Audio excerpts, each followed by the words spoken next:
The rain started just as dusk settled in. The tin roof rattled like the sound of footsteps running across it.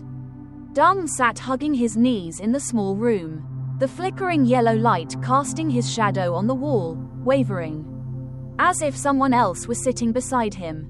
This house he had rented for 3 months. The price was shockingly cheap compared to the average in this bustling neighborhood. Dung didn't question it much, he just thought he was lucky. Until one night, while he was sleeping, he heard rustling noises on the ceiling. He thought it was a rat, but the sound was heavier, clearly the steps of a person, dragging their feet.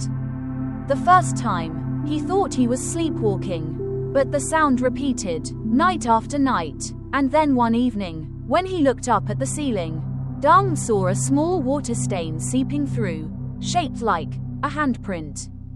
He told the story to the elderly woman next door.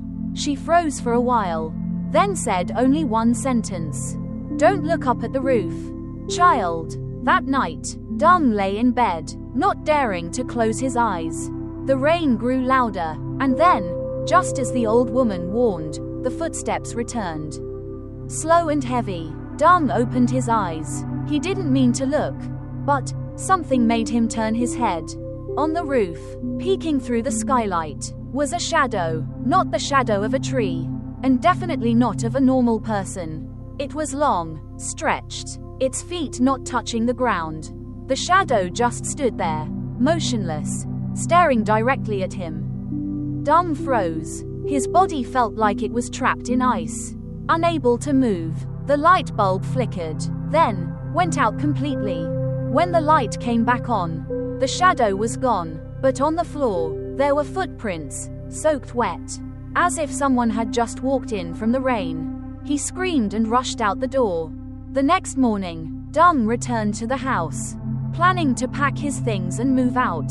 He couldn't spend another night there, but when he went up to check the roof one last time, he discovered something horrifying. Under the old tiles, there was a hole covered by a broken wooden plank. When he opened it, a musty, rotting smell wafted out. Dung shone his flashlight inside. What he saw was a tattered white shirt and a small skeleton, twisted as if it had been stuffed in there long ago. On the wooden wall were a few shaky lines, carved like by the hand of someone about to die.